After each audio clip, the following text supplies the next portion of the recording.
The morning sun cast long shadows across the Grand Plaza as Marcus Thompson adjusted his ceremonial red tunic one final time. After 15 years serving in the British Army, including 3 tours in Afghanistan, he had earned his place among the Queen's Guard at Buckingham Palace. The tourists were already gathering, cameras ready to capture the famous stoic soldiers who stood motionless for hours at their posts. Marcus took his position outside the palace gates, his bearskin hat perfectly positioned, his rifle held at precisely the correct angle. The weight of tradition rested on his shoulders. He was part of an unbroken chain of guardsmen stretching back centuries. Children pointed and whispered, trying to make him smile or move. But Marcus remained statue still, his eyes fixed straight ahead. What the crowds didn't know was that beneath the ceremonial uniform stood a highly trained soldier. Marcus had seen combat, had saved lives under fire, and had earned commendations for his service in some of the world's most dangerous places. The red coat and tall hat were symbols of honor, not costumes for entertainment. As the morning progressed, tour groups cycled through, guides explaining the history and significance of the Queen's Guard. Marcus heard the same stories repeated dozens of times, how the guards were real soldiers, how they took their duty seriously, how they represented the very best of British military tradition. He felt pride swelling in his chest each time a guide mentioned the rigorous selection process and the honor of serving in this role. The plaza filled with visitors from around the world. American tourists snapped selfies, Japanese families posed for group photos, and European backpackers marveled at the pageantry. Marcus remained focused, his training allowing him to stay alert while appearing completely motionless. He was aware of every movement around him, every face in the crowd, every potential threat to the safety of the palace and its visitors. But as the clock approached noon, something felt different in the air. There was an unusual tension among the security personnel, hushed conversations between police officers, and an increase in radio chatter. Marcus couldn't turn his head to investigate, but his instincts, honed by years of military service, told him something was happening. The crowd began to thin slightly as lunch hour approached, but Marcus remained at his post. His relief wouldn't come for another hour, and he would stand his ground until then. This was more than a job. It was a sacred duty, a continuation of a tradition that had protected British royalty through wars, revolutions, and countless challenges. Little did Marcus know that in just a few minutes, his world would be turned upside down by an encounter that would test everything he believed about justice, respect, and the honor of his uniform. The events about to unfold would not only change his life, but would spark a conversation about authority, dignity, and what it truly means to serve one's country. As tourists continued to mill about, taking pictures and sharing stories, Marcus maintained his vigil, unaware that he was about to become the center of an incident that would be talked about for years to come. The next few moments would prove that sometimes justice comes in the most unexpected ways, and that respect for service and sacrifice can manifest when you least expect it. Detective Inspector Sarah Williams had been walking her beat near Buckingham Palace for over a decade, but today felt different. Her radio crackled with reports of increased security measures due to a visiting foreign dignitary, and SWAT teams had been deployed as additional precaution. Among them was Officer Jake Morrison, a relatively new addition to the tactical unit, who had a reputation for being aggressive and quick to assert his authority. Morrison had joined the SWAT team just 6 months earlier, after transferring from a rougher district where confrontational tactics were often necessary. He was used to dealing with criminals and suspects, not ceremonial guards and tourists. His training emphasized control, dominance, and immediate compliance, skills that served him well in dangerous situations but might not translate perfectly to the delicate environment around the palace. As Morrison patrolled the area, his tactical gear making him stand out among the regular police officers, he noticed the crowd of tourists gathering around the Queen's Guard. He had heard about these soldiers but had never worked palace security before. To him, they looked like living statues, more decoration than actual security. He didn't understand the deep military tradition they represented or the extensive training required to earn such a position. The tourists were becoming more animated, with some trying increasingly creative ways to get reactions from the stoic guards. Morrison watched as children made faces, Adults told jokes and teenagers attempted to distract the soldiers from their duty. Most visitors were respectful, but a few pushed boundaries, getting closer than they should to the guards' positions. When Morrison saw a group of university students laughing loudly and pretending to march in formation near Marcus, he decided to intervene. His approach was direct and confrontational, exactly as he had been trained for dealing with unruly crowds in his previous assignment. He strode over with the confidence of someone accustomed to immediate obedience, his hand resting on his equipment belt. Morrison began dispersing the crowd around Marcus with sharp commands and pointing gestures, treating the tourists like potential troublemakers rather than harmless sightseers. His voice carried across the plaza as he ordered people to move back, creating a scene that drew even more attention. The tourists, confused by his aggressive approach, began to comply but also started recording the interaction on their phones. What Morrison failed to realize was that the Queen's Guard had their own protocols for dealing with crowds, and that palace security had specific procedures that he was not following. His intervention, while well-intentioned from a security standpoint, was creating unnecessary tension and disrupting the carefully maintained atmosphere that thousands of visitors came to experience each day. Sarah Williams noticed the commotion from across the plaza and began walking toward the scene. She recognized Morrison's tactical approach, but could see that it was inappropriate for the current situation. The tourists were not threats. They were simply people excited to see one of London's most famous attractions. She quickened her pace, sensing that the situation was escalating unnecessarily. As Morrison continued to assert his authority over the crowd, his attention began to focus on Marcus himself. The guard's complete stillness and refusal to acknowledge his presence seemed to irritate the SWAT officer. In Morrison's experience, everyone was supposed to respond when law enforcement spoke to them. He didn't understand that breaking position would be a serious breach of duty for Marcus, potentially resulting in disciplinary action. The stage was being set for a confrontation that would shock everyone present and create ripple effects far beyond what anyone could imagine.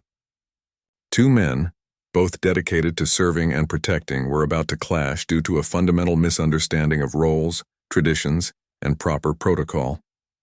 Morrison approached Marcus directly, his boots clicking loudly on the stone pavement. The crowd around them had grown larger, sensing drama unfolding before their eyes. Smartphones were raised, recording what many assumed would be a routine security interaction. No one expected what was about to happen next. Standing directly in front of Marcus, Morrison began speaking in a loud, authoritative voice. He demanded that the guard acknowledge his presence and respond to his questions about the crowd control situation. When Marcus remained perfectly still, following his training and duty requirements, Morrison's frustration became visible to everyone watching. The SWAT officer interpreted Marcus's silence as disrespect and insubordination. In his world, when a law enforcement officer spoke, people responded immediately.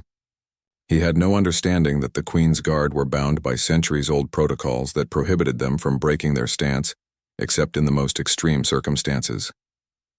To Marcus, maintaining his position was not defiance, it was duty. Morrison stepped closer, his voice rising as he repeated his demands for acknowledgement. The crowd grew quieter, sensing the tension building between the two men.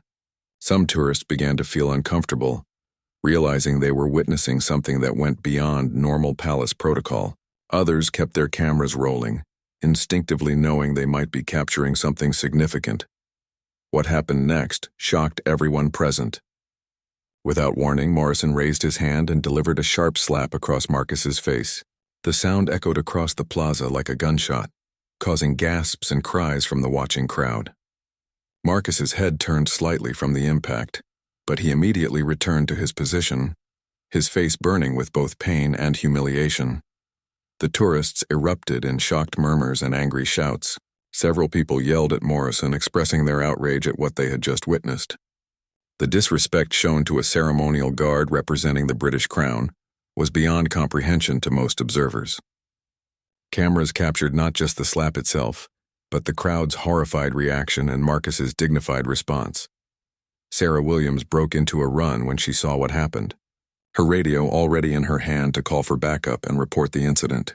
Other palace security personnel began converging on the scene, their faces showing disbelief at what they had witnessed. This was unprecedented, Never in modern history had a Queen's Guard been physically assaulted by another officer while on duty. Marcus felt the sting of the slap. But more than that, he felt the weight of the insult to his uniform, his service, and everything he represented. Yet his training held firm.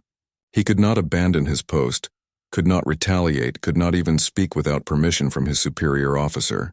His jaw clenched imperceptibly, the only sign of his inner struggle to maintain composure. The crowd's anger was palpable. Tourists who had come to see the majesty and tradition of the British monarchy had instead witnessed what they perceived as a gross abuse of power.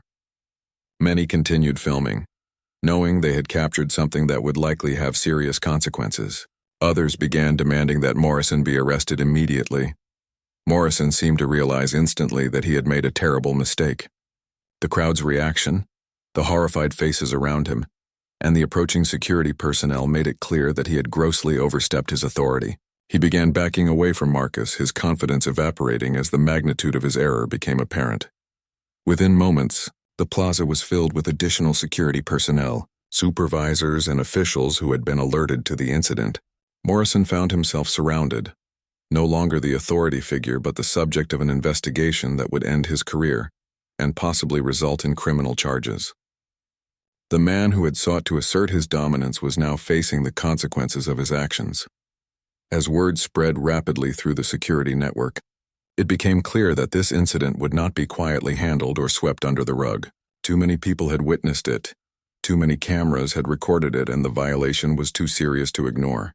Within minutes of the incident, palace security protocols kicked into high gear. Senior officers who had been monitoring the situation from the control room had witnessed everything through the extensive CCTV network.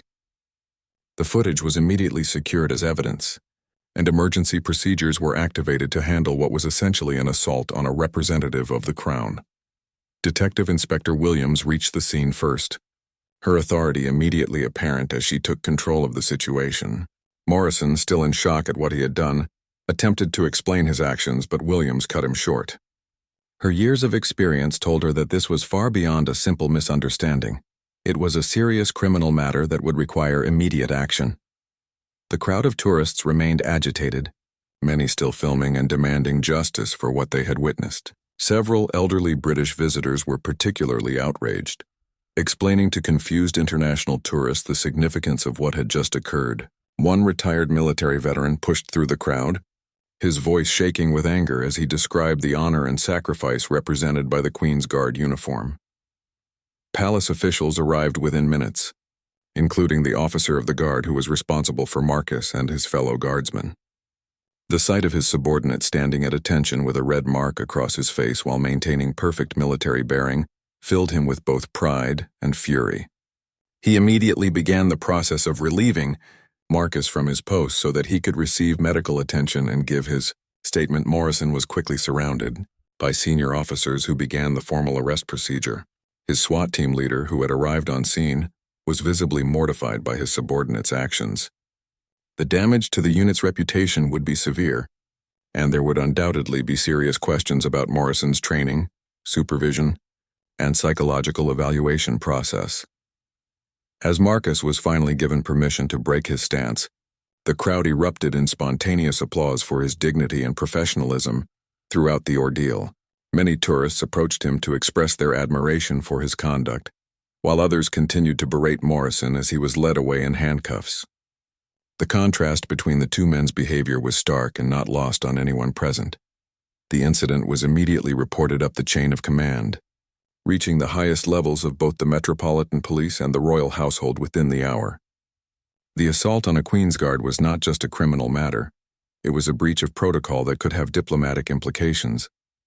Emergency meetings were called to determine the appropriate response and to ensure that such an incident could never happen again. News of the event began spreading through social media as tourists posted their videos and photos online. The hashtag Royal Guard Justice began trending as people shared the footage and expressed their outrage at Morrison's actions. The story was picked up by local news outlets within hours, and international media began requesting statements from palace officials.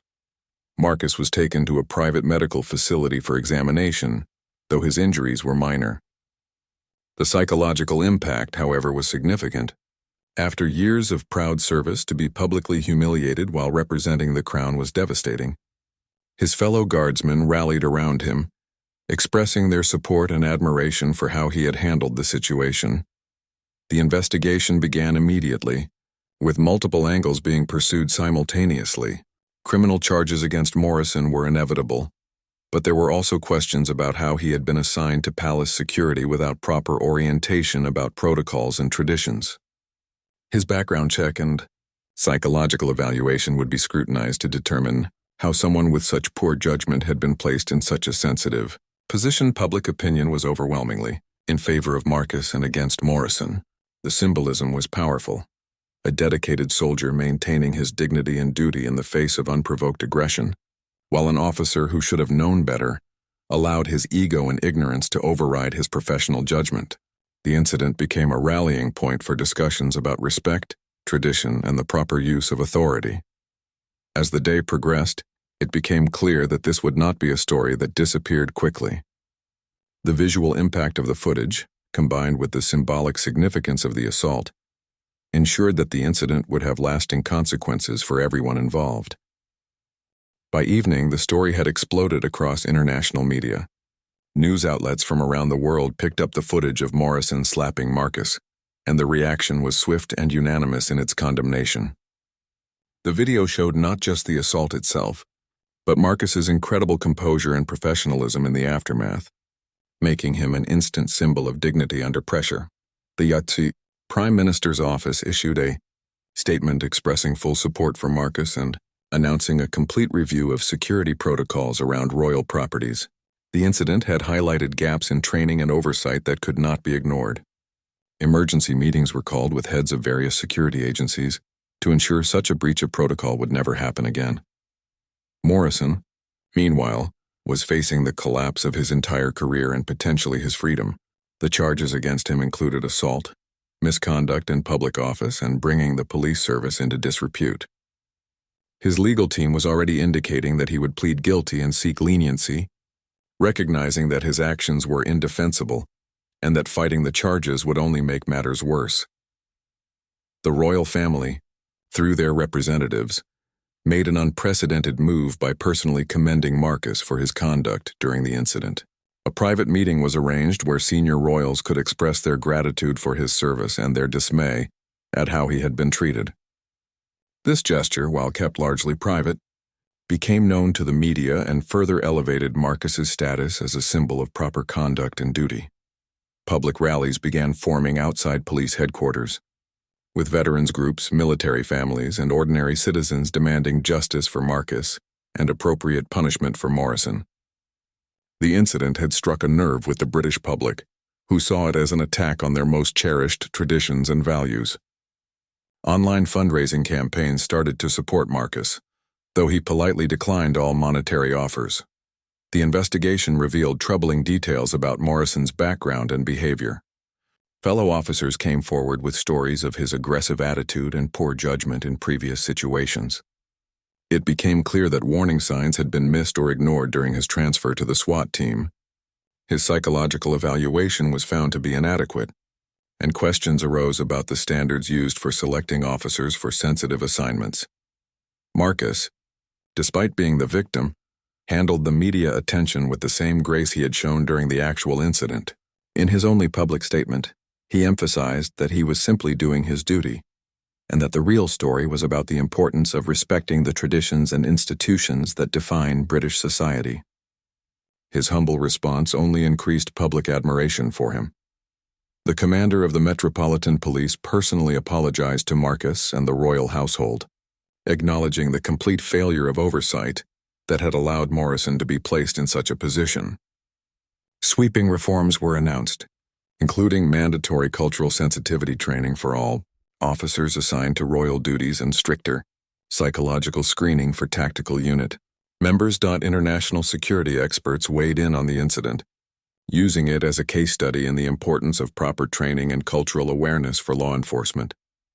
The contrast between Marcus's professional behavior and Morrison's loss of control became a teaching moment for police academies and military institutions around the world. Behind the scenes, Marcus struggled with the personal impact of the incident. While he appreciated the public support, the humiliation of being slapped while in uniform continued to affect him deeply. His fellow guardsmen and superior officers provided counseling and support, recognizing that even the strongest soldiers can be affected by such a public violation of their dignity. The legal proceedings against Morrison moved quickly, as there was no question about his guilt. The video evidence was overwhelming, and his own admission of wrongdoing left little room for legal maneuvering. The focus shifted to determining appropriate punishment that would satisfy both the legal requirements and the public's demand for justice. As the story continued to dominate headlines, it became clear that the incident would have lasting effects on how security is managed around royal properties, and how law enforcement officers are trained and supervised in sensitive cultural environments. 3 weeks after the incident, Morrison faced justice in a packed courtroom. The proceedings had attracted international attention, with media outlets from dozens of countries sending representatives to cover what had become known as the Royal Guard justice case. The video evidence was played multiple times, each viewing reinforcing the severity of Morrison's actions and the dignity of Marcus's response. Morrison's defense team had prepared a statement acknowledging full responsibility and expressing deep remorse for their client's actions. When he took the stand, Morrison was visibly shaken, his earlier arrogance completely gone. He apologized directly to Marcus, to the royal family, to his fellow officers, and to the British people for bringing shame to the uniform he had sworn to honor. The prosecutor painted a picture of gross misconduct that went beyond a simple loss of temper. Evidence was presented showing Morrison's pattern of aggressive behavior and his failure to respect the cultural significance of his assignment. Expert witnesses testified about the importance of the Queen's Guard tradition and the serious nature of assaulting a ceremonial representative of the Crown. Marcus was called to testify, and his appearance in the courtroom was met with spontaneous applause from the public gallery. Despite judicial warnings about courtroom decorum, people could not contain their admiration for the guardsman who had become a symbol of grace under pressure. His testimony was brief but powerful, focusing on his duty to his country and his commitment to the traditions he represented. The judge, in delivering the sentence, spoke at length about the significance of the case. Morrison was sentenced to 6 months in prison, dismissal from the police force, and a permanent ban from law enforcement positions. The judge emphasized that the sentence reflected not just the physical assault, but the symbolic attack on British institutions and values that Morrison's actions represented. The courtroom erupted in approval when the sentence was announced. Outside, crowds that had gathered to support Marcus cheered and celebrated what they saw as appropriate justice. Morrison was led away in handcuffs, his career and reputation destroyed by a moment of poor judgment that had lasted only seconds, but would affect him for the rest of his life. Marcus, meanwhile, had been promoted within the Queen's Guard and received several commendations for his conduct during the incident. The royal family had privately expressed their gratitude, and he had been invited to special ceremonies recognizing his service. Despite the fame, he remained focused on his duties and uncomfortable with the attention, preferring to let his actions speak for themselves. The incident led to comprehensive reforms in police training and assignment procedures. New protocols were established for officers working around royal properties, including mandatory education about British traditions and the significance of ceremonial roles. Psychological evaluations were strengthened, and a new oversight committee was created to monitor the behavior of officers in sensitive positions. Morrison's former colleagues distanced themselves from his actions, with many expressing embarrassment and anger at how he had tarnished their profession. The SWAT unit underwent a complete review, and several supervisors faced disciplinary action for failing to recognize the warning signs of Morrison's unsuitability for the role. The global response to the case continued to grow, with Marcus receiving messages of support from military personnel and law enforcement officers around the world. His dignified response to an unprovoked attack had resonated with people who understood the importance of maintaining composure and professionalism. Even under extreme provocation, veterans organizations used the incident as a teaching moment about the true meaning of service and sacrifice. Marcus's behavior exemplified the values that military training seeks to instill: duty, honor, and selfless commitment to something greater than oneself. His response had shown that true strength comes not from retaliation, but from maintaining one's principles even when tested. The case became a landmark in discussions about police accountability and the importance of cultural sensitivity in law enforcement. Legal scholars analyzed the proceedings as an example of how justice systems should respond to breaches of public trust, while sociologists examined the incident's impact on British national identity and the role of tradition in modern society. 6 months later, the impact of the incident continued to resonate throughout British society and beyond. Marcus had returned to his regular duties as a Queen's Guard, but the experience had fundamentally changed how the public viewed these ceremonial soldiers. No longer were they seen merely as tourist attractions, but as dedicated military professionals deserving of respect and recognition. The educational programs implemented after the incident proved highly successful. Police officers now received comprehensive training about the cultural and historical significance of their roles when working around royal properties. The number of inappropriate interactions between security personnel and ceremonial guards dropped to virtually zero, and a new atmosphere of mutual respect developed between different branches of service. Marcus had been quietly offered positions in private security that would have tripled his salary, but he declined them all. His commitment to service went far beyond financial considerations, and he remained dedicated to the tradition he had helped elevate in the public consciousness. His fellow guardsmen looked up to him not just for his famous composure under pressure, but for his unwavering dedication to their shared mission. Morrison, having served his sentence, attempted to rebuild his life away from law enforcement. The incident had made him unemployable in any security-related field, and he struggled to find work that would accept someone with his notorious background. In rare interviews, he continued to express remorse for his actions and used his experience as a cautionary tale about the importance of cultural awareness and emotional control. The video of the incident became a training tool used in police academies and military institutions worldwide. It demonstrated both the consequences of losing professional composure and the power of maintaining dignity under pressure. Marcus's response was studied as an example of perfect military bearing, while Morrison's action served as a warning about the career-ending potential of momentary lapses in judgment. Tourism to Buckingham Palace actually increased in the aftermath of the incident, as people came not just to see the pageantry, but to witness the professionalism and dedication of the Queen's Guard. Many visitors specifically requested to meet Marcus, though palace protocol prevented such interactions during duty hours. His story had added a human dimension to what many had previously seen as merely ceremonial positions. The case influenced legislation regarding assault on ceremonial and military personnel, with new laws providing enhanced penalties for attacks on individuals serving in representative capacities. Legal experts recognized that such assaults carried implications beyond personal injury, as they represented attacks on the institutions and values these individuals embodied. Marcus's family had initially been concerned about the media attention and its impact on their private lives, but they came to appreciate how their son's actions had brought honor to their family name. His parents, both of whom had served in the military, were particularly proud that he had upheld the values they had instilled in him from childhood. The incident sparked broader conversations about respect for service members and the importance of understanding the roles different people play in society. Schools began incorporating lessons about military traditions and the significance of ceremonial duties into their curricula, ensuring that future generations would have a better understanding of these important institutions.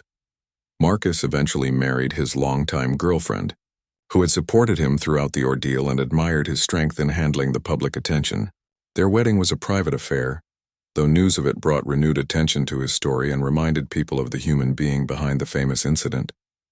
Years later, when asked about that day at Buckingham Palace, Marcus would simply say that he had done what any professional soldier would do: his duty. The incident that had made him famous was, in his mind, simply an example of normal military behavior under abnormal circumstances. His humility and continued dedication to service only reinforced the public's admiration for him. The legacy of the Royal Guard justice case extended far beyond the individuals involved. It became a defining moment in discussions about professionalism, respect, and the importance of understanding the cultural significance of the roles people play in society. Morrison's moment of poor judgment had inadvertently created a powerful lesson about dignity, duty, and the consequences of our actions that would be remembered for generations to come.